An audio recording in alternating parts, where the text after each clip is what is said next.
Putin's goal is and always was to keep NATO off its borders. By U.S., or by default, that's the U.S., okay? In 1991, there was an agreement that reunified Germany after they tore down this wall. During negotiations on February 9, 1990, U.S. Secretary of State James Baker told Soviet leader Gorbachev that NATO's jurisdiction of forces would not move, quote, 1 inch eastward from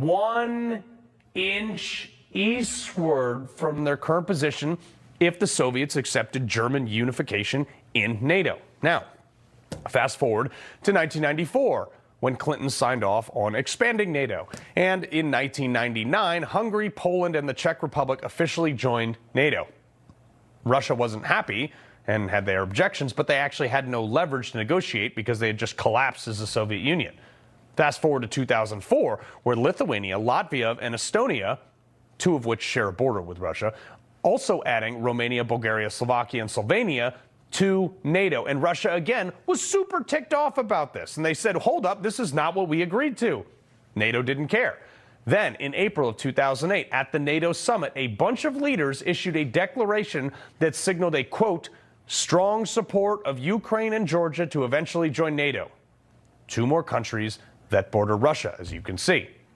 In the Bucharest Summit Declaration of 2008, paragraph 23 states, quote, NATO welcomes Ukraine's and Georgia's Euro-Atlantic aspirations for membership into NATO. We agree today that these countries will become members of NATO. Okay, so Putin's even more angry and went to war in Georgia to stop the NATO membership. People forget this stuff. Then in 2010, we put missile systems, NATO, in Poland and Romania.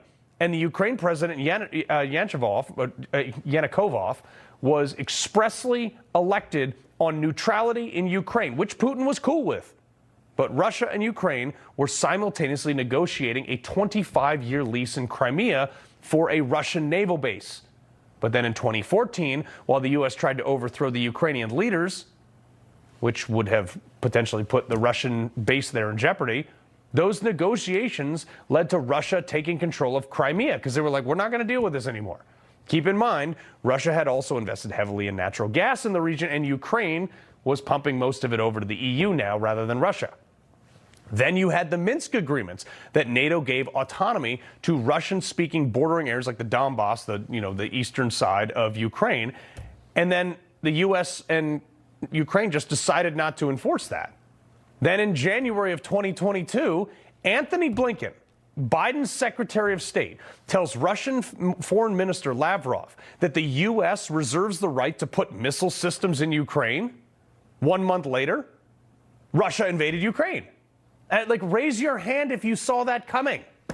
This is the part of history they don't want you to know. Also, in the first 7 days of the invasion, there were negotiations between Russia and Ukraine. Russia demanded demilitarization.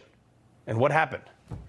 Zelensky walked away from those peace talks because he wanted NATO membership. But no one had this conversation, and no one wants to talk about it, and everybody who brings it up gets shouted down. So let me ask those people shouting at me right now, what should the U.S. do if Russia or China put a military base in, say, Cuba? Again, I'm not defending Russia. Wait, hold on a sec here. Russia did put a base in Cuba during the Cold War, and guess what we did? We responded with military action. Remember the Bay of Pigs?